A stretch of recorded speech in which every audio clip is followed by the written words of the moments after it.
قوة إلا بالله العلي العظيم. حسبنا الله ونعم الوكيل، نعم المولى ونعم النصير. أعوذ بالله من الشيطان الرجيم. بسم الله الرحمن الرحيم. الحمد لله رب العالمين بارئ الخلائق أجمعين، والصلاة والسلام والتحية والثناء على سيد الأنبياء والمرسلين، خاتم النبيين ورحمة للعالمين، سيدنا ومولانا ونبينا أبي القاسم محمد. اللهم صل على محمد وآل محمد وعلى أهل بيته الطيبين الطاهرين المعصومين المظلومين، ولعنة الله على القوم الظالمين.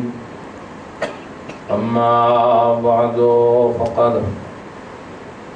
قال الله الحكيم في محكم كتابه الكريم، وهو أصدق الصادقين وقوله الحق.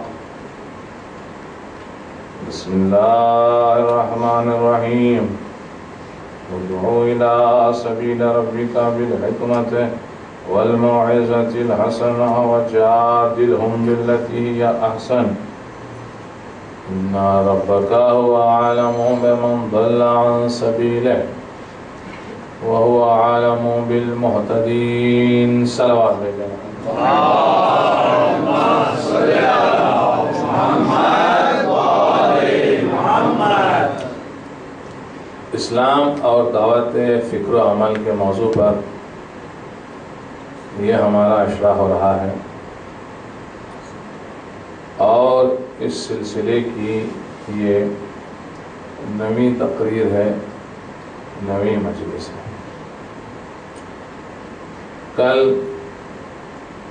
10ویں مجلس ہوگی اس سلسلے کی، اور رات میں، اور پھر ظاہر ہے روز عاشور مسائل کا دن ہے۔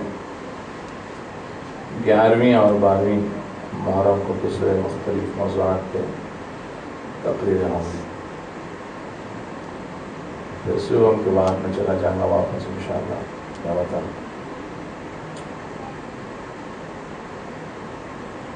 سورہ نحل آیت نمبر 125۔ سورہ نحل قرآن مجید کا 16واں سورہ ہے، جس میں ارشاد ہو رہا ہے کہ اے پیغمبر دعوت دو، بلاؤ، انوائٹ کرو اپنے پروردگار کے راستے کی جانب، اس راہ کی طرف، لیکن دعوت دو تو حکمت کے ساتھ، موعظہ حسنہ کے ساتھ، دانش مندی سے، خوش زبانی سے، خوش لہجے سے، شائستہ گفتگو سے، اچھے انداز میں، عمدہ طریقے سے۔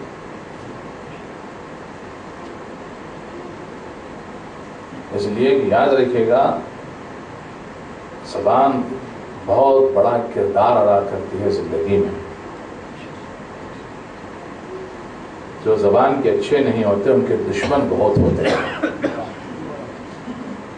اور جو زبان کے اچھے ہوتے ہیں ان کے دوست بہت ہوتے ہیں۔ ہر چیز، آپ کی کامیابی آپ کی زبان کے اندر چھپی ہوئی ہے، جیسے آپ زبان کو ہینڈل کرتے ہیں، تجارت میں، کتابت میں، فیملی لائف میں، سفر میں، حضر میں، چھوٹوں سے بڑوں سے۔ ایک زبان آپ کے کنٹرول میں آ گئی تو کائنات آپ کے کنٹرول میں آ جاتی ہے، سب کے دلوں میں آپ بیٹھ جاتے ہیں، جگہ لے جاتے ہیں۔ کتنا ضروری ہے زبان کا استعمال. بعض لوگ نیت کے برے نہیں ہوتے, من کے اچھے نہیں ہوتے, لیکن اوپر سے نارل ہوتے ہیں, سخت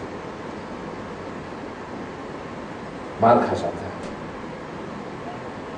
بنی بنائی عمارت کو ہاتھ سے ڈھا دیتے ہیں تو بات ایسی کڑک سے نکالتے ہیں کہ سب ختم ہو جاتا ہے. زندگی میں آپ نے بھی دیکھا ہوگا, ہم نے بھی دیکھا, بعض لوگوں کو بات کرنا نہیں آتا, نیت ان کی خراب نہیں ہوتی, اچھے بھی ہوتے ہیں بیچارے, لیکن یہ کافی نہیں ہے, یہ کافی نہیں ہے. عزیزان گرامی, حکم ہوا کہ حکمت کے ساتھ دعوت دو اور موعظہ حسنہ کے ساتھ دعوت دو.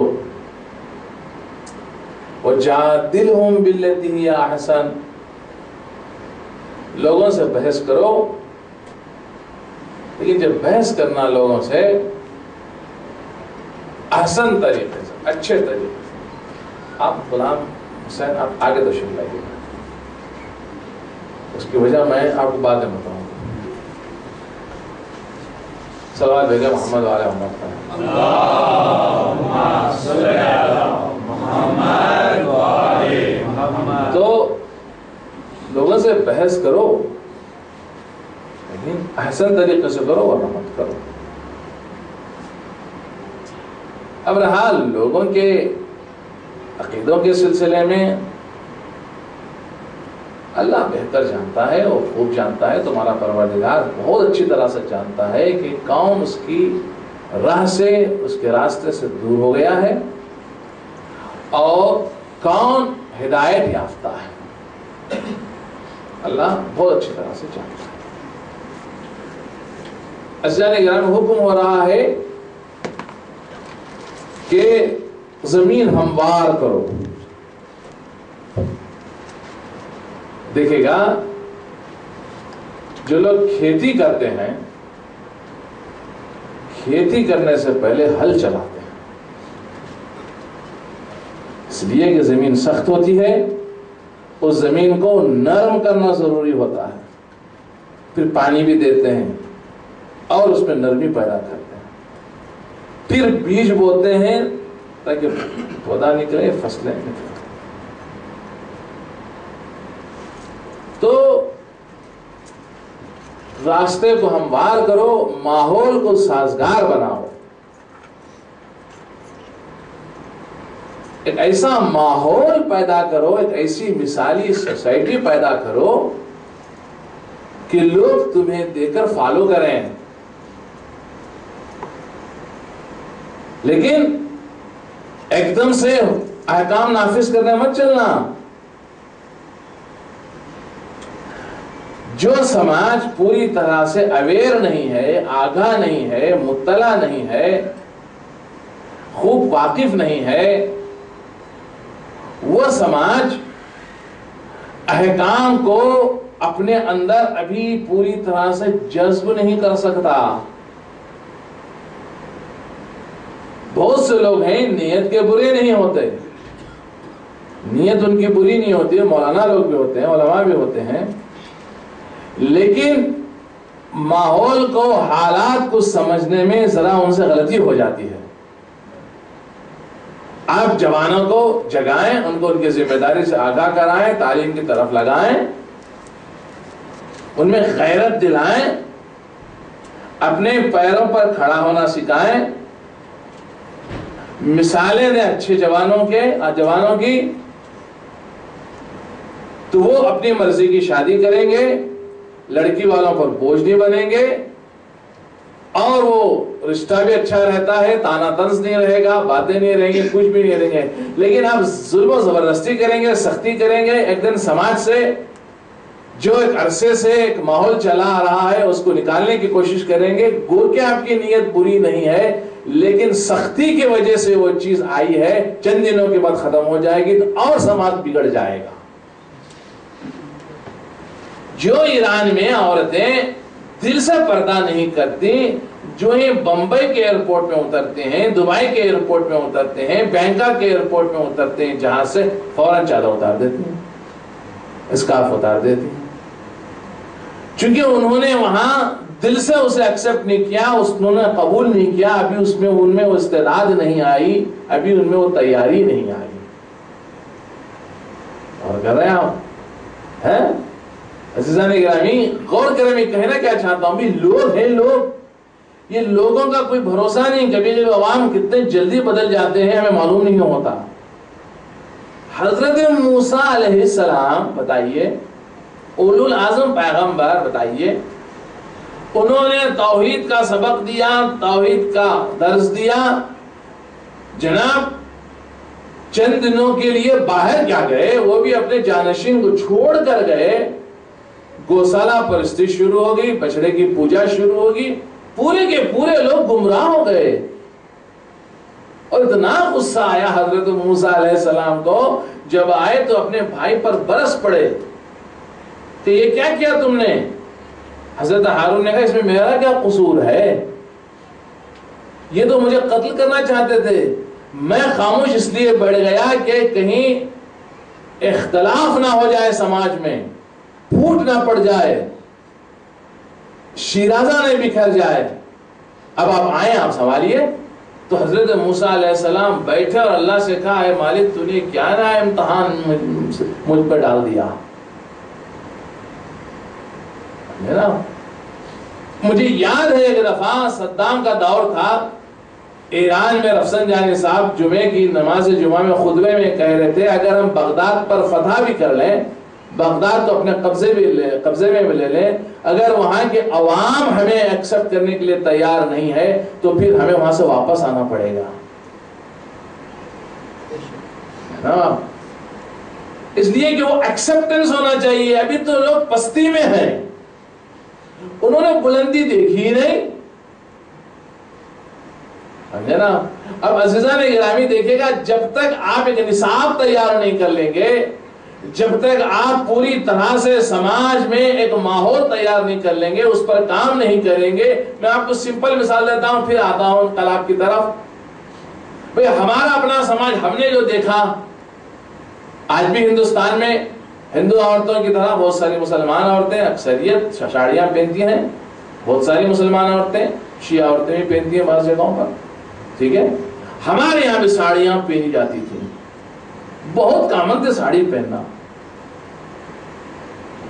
جناب ادارے دارالزینب نے اور آپ کی والدہ نے، بہت ساری خواتین نے، مومنات نے کام شروع کیا، اس وقت بڑا جنجالی ماحول تھا، میرا بچپنا یاد ہے کہ جو ہے نا عجیب کیفیت تھی، عجیب کیفیت کہ لوگ ایکسپٹ کر رہے ہیں، کچھ ایکسپٹ نہیں کر رہے ہیں، کرتے کرتے ایسا ماحول آ گیا، اب کوئی ساڑی پہنتی نہیں، پہنی گی تو کوئی اپنی ضرورت کے لیے شوہر کے ساتھ گھر پہ وغیرہ، ساڑی کا رواج اب کم ہو گیا، چادر آ گئی، حجاب آ گیا، اب جہاں بھی جائیں گی خواتین وہ حجاب میں رہیں گی، چادر میں رہیں گی، یا جو واجب حجاب ہے۔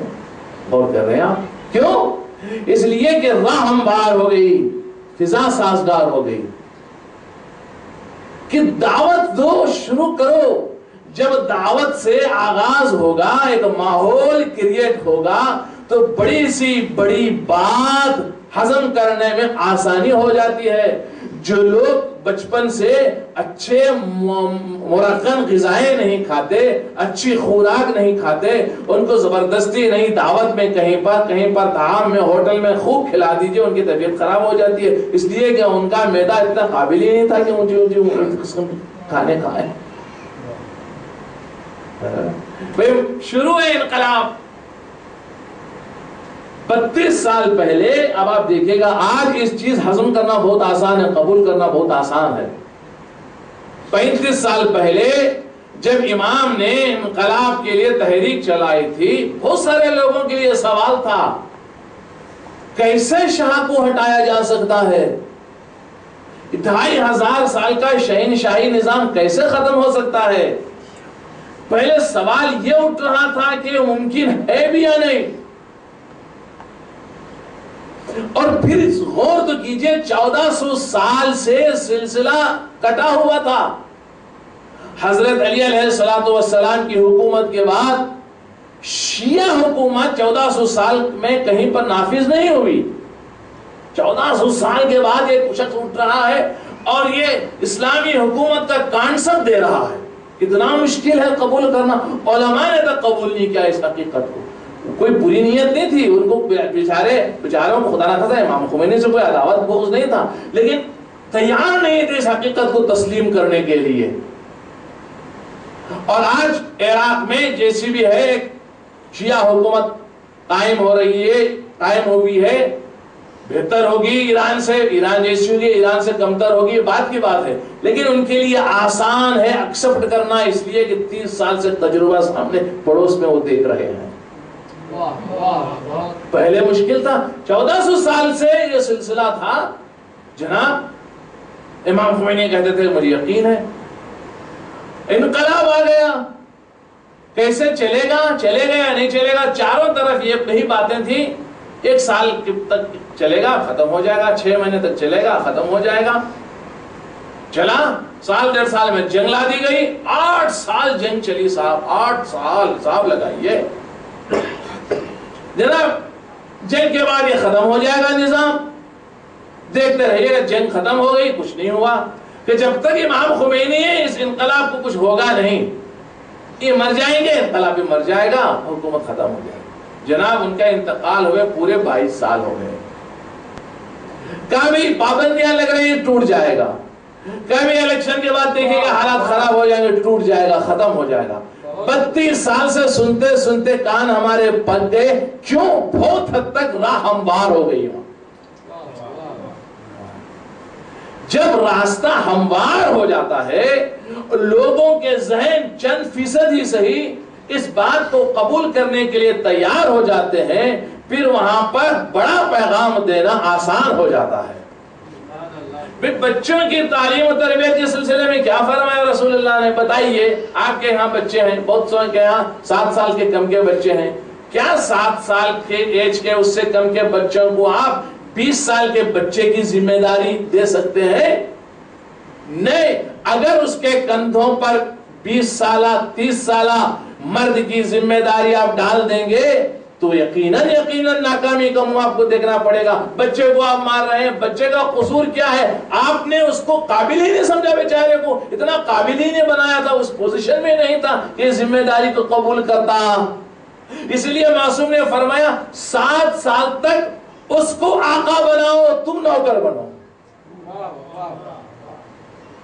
پہلے اس کی محبت جیتو، اس کا دل جیتو، اس کا کانفیڈنس جیتو. 7 سال سے 14 سال کے بیچ میں تم آقا بنو، اسے نوکر بناؤ، اس کو تعلیم دو، اس کی تربیت کرو. اور 14 سال کا جب ہو جائے گا، 21 سال کے بعد اس کو وزیر بناؤ. جب بڑا ہو جائے گا تو اس کو مشاور بناؤ، ایڈوائزر بناؤ اپنا. کتنا آسان ہو جاتا ہے دیکھیے گا. غور کر رہے ہیں آپ؟ کیوں؟ وہ اس لیے کہ جو ہے نا بچہ آہستہ آہستہ سے اس کا ایک پروسیس ہے. بچے اور بچوں کا آگے بڑھنے کا، ترقی کرنے کا ایک پروسیس ہے. پروسیس کو اسی حساب سے لے جانا چاہیے. لہذا جو پیغام حجۃ الوداع میں دیا گیا غدیر خم کے میدان میں، وہ پیغام شروع میں اس طرح سے نہیں دیا گیا تھا. پیغمبر نے ایک ماحول سازگار کیا. جب ماحول سازگار ہو گیا، حکم آیا ہے پیغمبر وہ پیغام پہنچاؤ جو پیغام پہلے تم پر پہنچایا جا چکا ہے.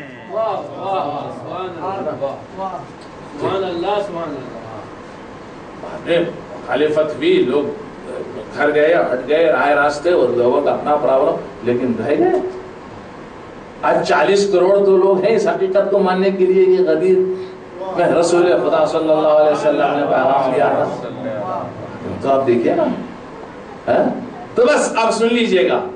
اسی لیے اللہ کے رسول نے جب دعوت دینا شروع کی تو ہر جگہ ہر قسم کی دعوت تھی. دعوت دیکھے گا عزیزان گرامی، غور کیجئے. ایک ہے دبئی کی سرزمین، ایک ہے آپ کے ملکوں کی سرزمین. دبئی اور خلیجی ممالک کی جو زمینیں ہیں وہ کاشتکاری کے لیے اور وہ کھیتی باڑی کے لیے نہیں تھیں، وہاں صرف کھجور کے درخت ہوتے تھے. لیکن آپ جب دبئی جائیں گے دیکھیں گے چاروں طرف سبزائی سبزائی، پارک ہی پارک ہے. ارے بھائی کیسا ہو گیا؟ اس لیے کہ وہ زمین کو قابل بنایا گیا، اس میں طرح طرح کی کھاد ڈالی گئی، ہر طرح کے فارمولے اپنائے گئے، اس پر پیسہ خرچ کیا گیا، اس پر ٹائم دیا گیا. ایک صحرائی زمین کو قابل کشت بنایا گیا اور خوبصورت طریقے سے اس کو پیش کیا گیا. ہانگ کانگ جو لوگ جا چکے ہیں وہ جانتے ہیں پہاڑی علاقہ، اس پہاڑی علاقے میں کس طرح سے خوبصورت خوبصورت عمارتیں تیار کی گئی. مکہ کی سرزمین آپ جانتے ہیں چاروں طرف پہاڑی علاقے، کیسے سرنگیں بنائی گئی، کیسی عمارتیں بنائی گئی. عزیزان گرامی، یہ تو وہ سلسلہ ہے کہ جہاں پر زمین بنجر ہوتی ہے، جہاں کی زمین مردہ ہوتی ہے، اسے زندہ کرنے کی کوشش کی جاتی ہے. کچھ زمینیں وہ ہوتے ہیں کہ جو زرخیز ہوتے ہیں، زندہ ہوتے ہیں، اس پر بس آپ بیج بونے کی دیری فوراً وہ جو اپنے اندر حذف کر لیتے ہیں. اسی طرح سے انسان دو طرح کے ہوتے ہیں. کچھ انسان وہ ہیں کہ جن میں حقیقت قبول کرنے کا جذبہ زیادہ ہوتا ہے، کچھ وہ ہیں کہ جن میں دیر جذبہ ہوتا ہے، دیر ان میں جذبہ پیدا ہوتا ہے. لہٰذا نہ ان کے دیری سے نا امید ہونا چاہیے اور نہ وہ اس طرح سے گھر میں بیٹھ جانا چاہیے کہ بھائی ان سے ان پر کام نہیں ہو سکتا. عزیزان گرامی، انتظار سے بہت سے مسائل جو نہیں ہو سکتے ہیں وقت کے ساتھ ساتھ حل ہو جاتے ہیں. تو یہ ہے، تو پیغمبر نے دعوت دی، ہر طرح کی دعوت دی. پہلی دعوت حضور شیرہ میں کہ کون میری حمایت کرے گا، وہ میرا ناصر بنے گا، وہ میرا مددگار بنے گا، وہ میرا جانشین بنے گا، وسیع بنے گا، خلیفہ بنے گا. موقع دیا، ایک شخص اٹھا، اس نے حمایت کا اعلان کیا. دعوت جنگوں میں دی گئی، بار بار دعوت دی پیغمبر خدا نے. جنگ خندق میں یہ تمام کتابوں میں یہ لکھا ہے کہ 3 مرتبہ پیغمبر نے دعوت دی، اٹھو کون ہے اس کتے کے مقابلے میں جائے، عمرو بن عبدود کے مقابلے میں. سب میں دعوت قبول کرنے کی طاقت نہیں. تو پیغمبر خدا نے ایک دعوت دی خیبر کے میدان میں. 39 دنوں تک پیغمبر دوسروں کو موقع دیتے رہے کہ جاؤ اور جا کر جانا خیبر فتح کر کر آؤ. لیکن 39 دن گزر گئے لیکن کسی نے حق ادا نہیں کیا جو ادا کرنا چاہیے تھا. اور ہمارا عزیزان گرامی، اب میں آپ کو اس منزل پر لے آئے. ایک مرتبہ سلوات بھیجو اونچی آواز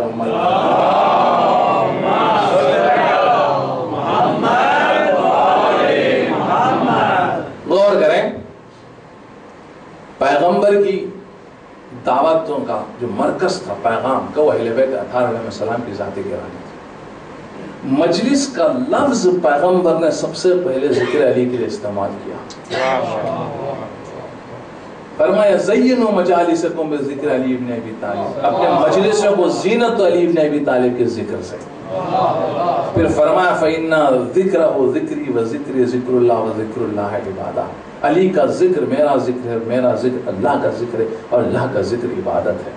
اور دعوت دی کہ علی کے چہرے کو دیکھا کرو، اس لیے کہ علی کے چہرے میں آدم ہیں، نوح ہیں، ابراہیم ہیں،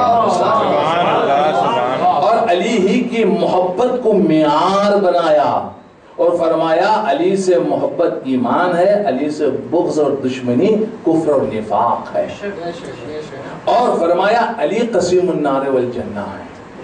مامون رشید نے امام رضا علیہ السلام سے پوچھا ایک دفعہ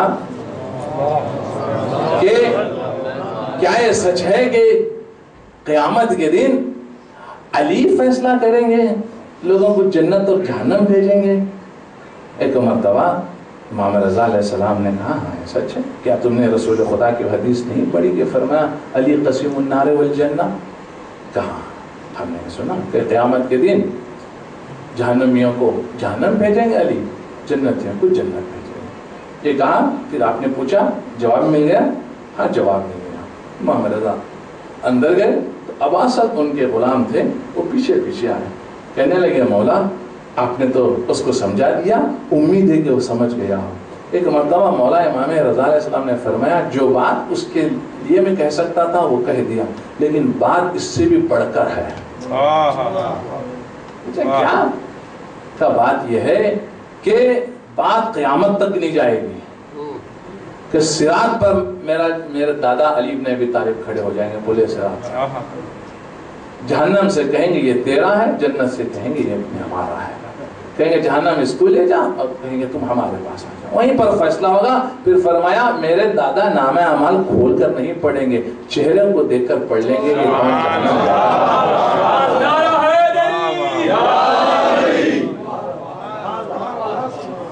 دیکھیں کسی کی محبت کو معیار نہیں بنایا اللہ نے، حتیٰ انبیاء کی محبت کو بھی معیار نہیں بنایا۔ اور فرمائیے گا ساری چیزیں اپنی جگہ پر عبادت، لیکن اس کو بنیاد بنایا، فرمایا نمازوں کی قبولیت ان کی محبت میں ہے، روزوں کی قبولیت ان کی محبت میں، حج کی قبولیت ان کی محبت میں ہے، ہر عمل کی قبولیت ان کی محبت میں ہے۔ یہ ہیں تو یہ اعمال ہیں، یہ نہیں تو اعمال نہیں۔ حتیٰ فرمایا اگر ان کا پیغام تک نہ پہنچایا جائے تو نبوتیں بھی خطرے میں پڑ جائیں گی۔ لیکن اس کے باوجود بھی دیکھیے گا جن کے پاس ظرف نہیں تھا، قبول کرنے کی صلاحیت نہیں تھی، انہوں نے بڑے بڑے واقعوں کو نہیں دیکھا، جس میں خیبر کا واقعہ تک نہیں آیا۔ بخاری شریف میں 25 جگہوں پر گدھوں کا ذکر آیا ہے، اور یہ ذکر آیا ہے کہ گدھے امت پر کب حرام کیے گئے، گدھوں کا گوشت، اور اس میں لکھا ہے کہ خیبر کے دن گدھوں کا گوشت حرام ہوا تھا۔ اور وجہ یہ بتائی ہے کہ یہودی گدھے بہت پالتے تھے، انہوں نے جو وجہ بتائی، ورنہ تو گدھے کا گوشت ہمیشہ حرام تھا۔ انہوں نے لکھا ہے یہ نہیں معلوم، یہ بھی فلسفہ نہیں معلوم کہ بھئی یہودی گدھوں کو کیوں پالتے تھے، لیکن یہ بات ہے طے، تمام انبیاء کی سواری گدھے تھے، خچر تھے، سوائے رسول اللہ علی بن ابی طالب کے، ان کی سواری گھوڑے تھے۔ اس لیے جو خیبر میں گھوڑا حضرت علی علیہ السلام نے استعمال کیا تھا، وہ مصر کے بادشاہ نے بھیجا تھا، جس کو دلدل کہتے تھے۔ دلدل نام نہیں تھا، جب گھوڑا اپنے شکم کو زمین سے ملا کر چلتا ہے تو اسے عربی میں کہتے ہیں دلدل۔ جب وہ اپنے شکم کو زمین سے ملا کر چل رہا تھا، رسول خدا نے کہا دلدل دلدل، تو اس زمانے سے اس گھوڑے کا نام ہو گیا دلدل۔ علی کے گھوڑے کا نام دلدل، علی کی تلوار کا نام ذوالفقار، دونوں خیبر میں کام آ رہی ہے، خدا کی قسم۔ اور لہذا وہ کہتے ہیں کہ 7 قلعے تھے یہودیوں کے، اور جو 7واں قلعہ تھا اندر، اس میں انہوں نے سال بھر کا اناج محفوظ کر لیا تھا کہ کچھ ہو تو جنا محفوظ رہے، ان کو بڑی فکر رہتی ہے، سمجھے نا۔ تو جب پہلے 6 قلعے اس میں زیادہ فوج نہیں تھی، قبضہ ہو گیا، آخری قلعہ قموس رہ گیا تھا، تو دیکھا تو ہر قلعے میں گدھے گدھے، انہوں نے لکھا اللہ جانے، تو بہت سارے لوگوں نے گدھے کے گوشت سے کباب بنانا شروع کیا، کوفتے بنانا شروع کیا وغیرہ۔ پیغمبر کو کسی نے خبر دی تو پیغمبر نے سلمان اور ابو ذر سے کہا جاؤ ان کی ساری دیگچیاں الٹ دو۔ اور یہ سلمان اور ابو ذر گئے، ساری دیگچیاں وغیرہ الٹ دی۔ کہا بہت سے لوگ ہیں کیا بات ہے یا رسول اللہ، کا گدھا کا گوشت کھانا گدھے کا حرام ہے، اس سے ذہن خراب ہوتا ہے۔ جو ہمارے یہاں کسی زمانے میں، ہمارے بچپنے کی بات کر رہے ہیں، جب چھوٹے بچوں میں منہ میں جھاگ آ جاتا تھا، منہ خراب ہو جاتا تو گدھی کا دودھ پلایا جاتا، گدھی کے دودھ پینے سے ذہن خراب ہوتا، کن ذہنی پیدا ہوتی، اس کی جگہ پر مرغ کا گوشت کھانے کے لیے کہا گیا کہ مرغ کا گوشت کھاؤ، غیرت پیدا ہوتی ہے۔ تو یہ تو بہت سے لوگ آئے یا رسول اللہ ہم نے تو گوشت کھا لیا، تو اللہ کے رسول نے کہا حلق میں انگلیاں ڈالو، نکالو باہر۔ اس دن سے گدھے کا گوشت حرام ہو گیا، انہوں نے لکھا۔ خیر، تو عزیزان گرامی بات یہ ہے کہ جب خندق فتح ہو گیا تھا، فتح ہونے کے بعد خیبر گزرگاہ تھی، مسلمان ادھر سے گزر کر جاتے تھے تو خیبر کے قلعوں سے مسلمانوں کے قافلوں پر حملے ہوتے تھے۔ وہ محفوظ تھے، اسلام کے دائرے میں تھے، جزو اسلام تھے اور سرپرستی میں تھے، پیغمبر نے وارننگ دی، سمجھایا وغیرہ، لیکن وہ مانے نہیں. پتہ نہیں کیا بات تھی ان کو. جس طرح سے آج آپ دیکھتے ہیں شیلنگ ہوتی ہے دشمن کے ملک سے بازو غریب ملکوں کی طرف، اس طرح سے وہ فائر شیلنگ کر رہے تھے. پیغمبر نے بہت، اس سے پہلے کسی نے قائم نہیں کی. دیکھیے کہ جب فرات پر عباس علیہ السلام نے قبضہ کیا تھا، آج میں کسی کتاب میں پڑھ رہا تھا، انہوں نے اپنے انداز میں لکھا ہے، اور مجھے تو کم سے کم ذاتی طور پر یہ بات پسند آئی. اور مجھے نہیں معلوم اسے پسند کریں گے یا نہیں، میں کتاب کا حوالہ دے دیتا ہوں. انہوں نے کہا کہ یہ جو لکھا جاتا ہے یا پڑھا جاتا ہے کہ حضرت عباس علیہ السلام نے فرات پر قبضہ کرنے کے بعد چلو میں پانی لیا تھا اور پھینکا تھا. یہ ایک وجہ اس کی یہ تھی کہ مولا عباس علیہ السلام اپنے گھوڑے سے کہہ رہے تھے کہ تو پانی پی. عباس علیہ السلام پانی نہیں پی رہے تھے تو گھوڑا بھی پانی نہیں پی رہا تھا. عباس علیہ السلام چونکہ گھوڑا سمجھتا تھا کہ میرا سوار پانی نہیں پی رہا ہے تو میں پانی کیسے پیوں. تو عباس علیہ السلام نے چلو میں اس لیے پانی لیا تاکہ گھوڑا یہ سمجھ کر کہ میں پانی پی رہا ہوں پانی پی لے. لیکن گھوڑا تھا کہ جس نے اپنے سر کو ہلایا اور پانی پینا گوارا نہیں کیا. آقا عباس علیہ السلام نے پانی کو پھینکا. کہا کہ جس آقا حسین کے بچے اور بچیاں پیاسی ہوں اس کا غلام کیسے پانی پی سکتا ہے. اللہ اکبر. شجاعت. پیاسا آدمی دریا پر جائے قبضہ کرے اور پھر پیاسا آ جائے صرف اس وجہ سے کہ آقا حسین کے بچے پیاسے ہیں. اس سے بڑھ کر کیا شجاعت ہو سکتی ہے. اللہ اکبر. غور کیجئے حضرت عباس علیہ السلام کی شجاعت کا عالم کیا ہے کہ ام البنین جب بھی مرثیہ پڑھتی تھی اس میں ایک جملہ ضرور کہتے ہیں، بیٹا عباس کاش تمہارے ہاتھ میں تلوار ہوتی تو کسی میں جرت نہ ہوتی کہ تم پر کوئی حملہ کرتا. کبھی کہتی لوگوں مجھے ام البنین کہنا چھوڑ دو، اس لیے کہ میرے 4 بیٹے تھے اور چاروں کے چاروں کربلا میں شہید ہو گئے. دیکھیے گا حضرت ام البنین کے سلسلے میں اس طرح سے ہے، ان کے 4 بیٹے تھے، چاروں شہید ہو گئے تو چاروں کی بیویاں تھیں. اور ان کی ایک بیٹی تھی جن کی شادی حضرت مسلم سے ہوئی تھی. حضرت مسلم بھی شہید ہو گئے. تو یہ 5 خود بیوہ، 4 بیٹیاں، 4 بہنیں بیوہ اور بیٹی بیوہ، سب کے سب 6 کے 6 جانے کے بعد مدینہ منورہ میں جنت البقیع میں حضرت عباس کی قبر بنا کے کہتے ہائے عباس ہائے عباس ہائے عباس. اور ایک دفعہ وہ تھا کہ جب بھی قبر بناتی، قبر بنا کے بعد پھر مٹا دیتی تھی کہ بیٹا میں تم پر رونے کے لیے موجود ہوں لیکن حسین کی ماں زندہ ہے. تو لہذا آقا حسین کی قبر بناتی، آقا حسین پر فدیہ کرتی. ایک مرتبہ کیا دیکھا کہ جنت البقیع میں یہ خاتون قبر بنائے ہوئے رو رہی ہے میرا بیٹا عباس ہائے میرا بیٹا عباس ہائے میرا بیٹا.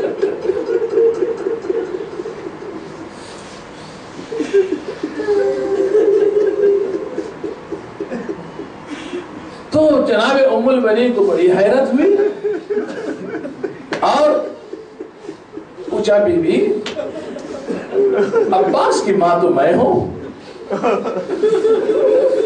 لیکن آپ کون ہیں کہ جو بیٹا عباس کہہ رہی ہیں، میرے بیٹے کو اپنا بیٹا کہہ رہی ہیں. میں نے آپ کو تو یہاں نہیں دیکھا کبھی، میں آپ کی آواز کو کبھی میں نے سنا نہیں. ایک مرتبہ فاطمہ زہرا کی آواز آئی اے ام البنین جب تم میرے حسین کو اپنا بیٹا کہہ سکتی ہو تو کیا میں عباس کو اپنا بیٹا نہ کہوں. اللہ میں ایک کتاب پڑھ رہا تھا اس میں لکھا تھا 2 واقعے لکھے ہیں، ابھی میں مقتل نہیں پڑھ رہا ہوں. ایک واقعہ یہ ہے کہ جب 11 محرم آئی تھی، شہداء کے سروں کو نیزوں پر رکھا گیا تھا حضرت عباس علیہ السلام کا سر نیزے پر ٹکتا نہیں تھا، گر جاتا تھا. بہرحال کوشش کی گئی کہ عباس علیہ السلام کے سر مبارک کو نیزے پر لٹکا دیں، لیکن سر تھا کہ نیچے گر جاتا تھا. تو ہوا یہ کہ حضرت عباس کے سر کو گھوڑے کی گردن سے باندھ دیا گیا تھا، جس کے نتیجے میں یہ ہوتا تھا کہ جب گھوڑا اپنی گردن کو نیچے کرتا تھا تو عباس علیہ السلام کا سر زمین سے ٹکراتا تھا. کسی نے معصوم سے پوچھا کہ ایسا کیوں ہوا؟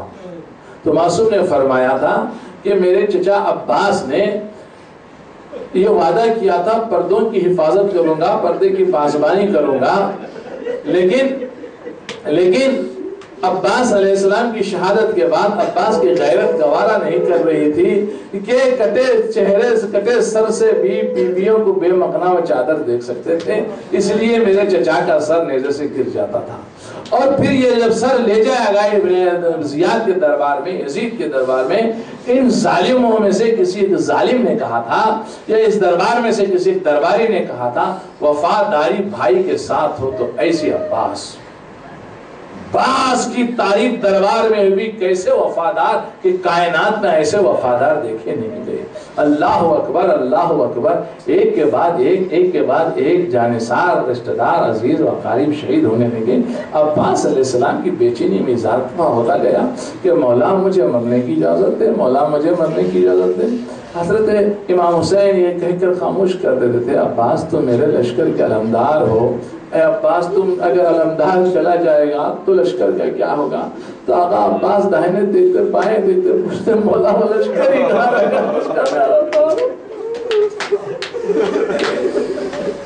آقا مجھے بس مرنے کی اجازت دے.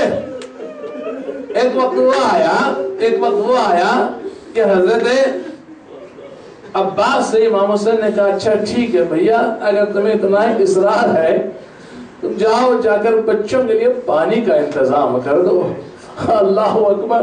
ایک مرتبہ خیمے میں گئے، تمام بچوں کو جمایا، سکینہ کو آواز دی کہ جاؤ سکینہ اپنا مشکزہ لے آؤ، اب میں تمہارے لیے پانی لینے کے لیے جا رہا ہوں. بچے پیاس سے ویسے تڑپ رہے تھے. اب بچوں میں ایک امید بندھی، بچوں میں ایک امید آئی. اللہ اکبر. بچوں کی امید جب ٹوٹ جاتی ہے بچوں کے دل ٹوٹ جاتے ہیں. امیدیں جب ٹوٹ جاتے ہیں تو بچے ختم ہو جاتے ہیں. ایک مرتبہ سکینہ نے بچوں کو جمایا، اکٹھا کیا کہ بچوں فکر نہ کرنا، پانی آ جائے گا، اب میرا چچا پانی لانے کے لیے جا رہا ہے. اللہ اکبر اللہ اکبر. ایک مرتبہ جناب زینب سے اجازت دی تو جناب زینب نے کہا بھیا جاؤ. اب مجھے یقین ہو گیا. پوچھا شہزادی کس بات کا یقین ہے؟ کہا عباس اب میرے پاس وہ میرے سن باندھے جائیں گے، میرے سن سے ردا چھینے گی. کہا وہ کیسے؟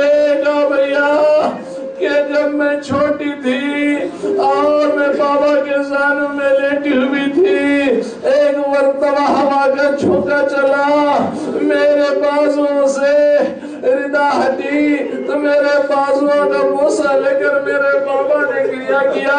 میں نے سبب گریا پوچھا تو کہا بیٹی کے دن ایسا آئے گا کہ ان بازوؤں میں رسوان باندھے جائیں گے، تم قیدی بناؤ جاؤ گی. لیکن عباس جب تم جوان ہوئے شیر کی طرح مدینے کے گلیوں سے گزرتے تھے تو میں اپنے آپ سے پوچھتے تھے جس کا بھائی عباس زندہ ہو اس زینب کے بازو میرا صدقہ باندھ سکتا ہے. لیکن بھیا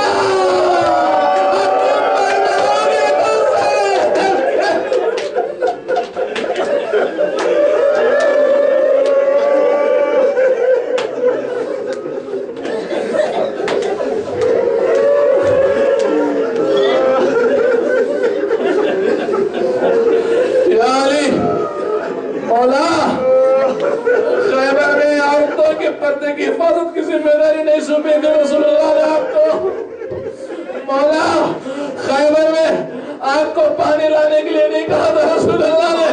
مولا خیبر میں آپ پیسے نہیں تھے. آقا علی خیبر میں آپ کی پوتی سکینہ علیہ تشہد کی آوازیں نہیں دے رہی تھی.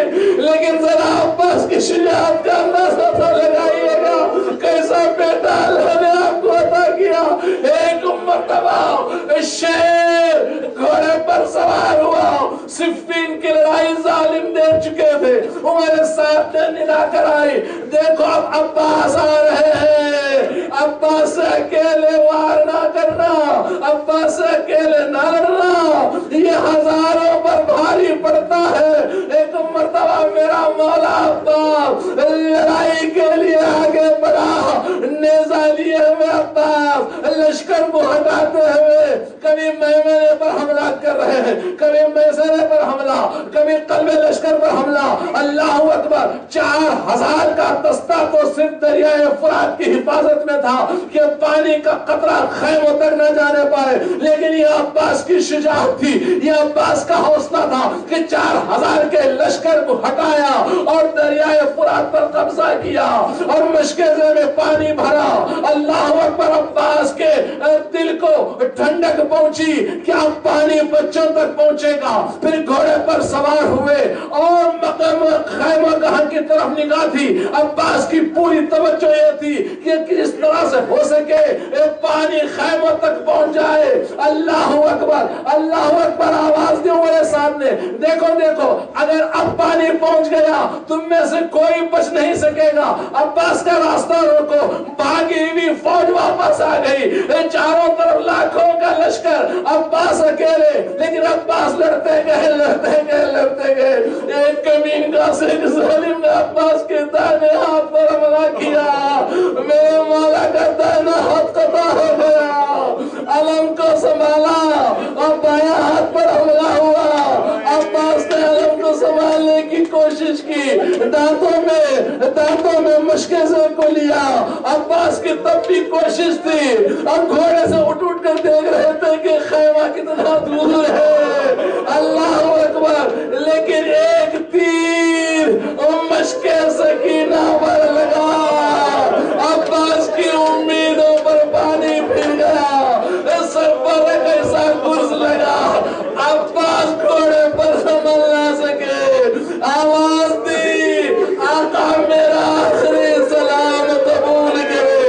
ادھر آقا حسین نے علم کو گرتے ہوئے دیکھا تو فرمایا بھیا آج میری کمر ٹوٹ گئی، بھیا میرا کوئی مددگار نہیں۔ عباس کے جنازے پر پہنچے، عباس کی لاش پر پہنچے، عباس ابھی زندہ تھے۔ کہا بھیا کیا بات ہے، کوئی وصیت ہے تو کہو، کوئی خواہش ہے تو کہو۔ کہا مولا میں چاہتا ہوں کہ پہلا آپ کا دیدار کر لوں، کیا کروں، ایک آنکھ میں تیر پہ وسط ہے، دوسری آنکھ میں خون جمع ہے۔ آقا حسین نے خون کو ہٹایا، بھائی نے بھائی کو دیکھا، مرتبہ حسین نے عباس کو دیکھا، عباس نے حسین کو دیکھا۔ عباس طرف گئے ہوں گے، اے میرے مولا طرف گیا، اے مولا اب میں کچھ کر نہیں سکتا، بس مجھے زندگی دلا دے۔ بس کہا مولا میری ایک خواہش ہے، میری لاش کو خیمہ تک مت لے جائیے گا۔ پوچھا کیوں بھیا؟ کہ مجھے سکینہ سے شرم آتی، میں نے پانی کا وعدہ کیا تھا، میں وعدہ پورا نہیں کر سکا۔ آقا حسین نے عباس کی طرح پر چھوڑا، علم کو سنبھالے، سکینہ دور سے دیکھ رہی ہے۔ عباس چچا نے کیا دیکھا؟ چچا نہیں ہے بابا۔ کہا بابا میرا چچا عباس کہاں گیا؟ کہا بیٹی اب سکینہ عباس کو یاد مت کرو، اب عباس دنیا میں نہیں رہے، میرا بھائی شہید ہو گیا۔ انا للہ و انا الیہ راجعون۔ الا لعنت اللہ علی القوم الظالمین وسيعلم الذين ظلموا يوم القيامة ربنا تقبل منا إنك أنت السميع العليم.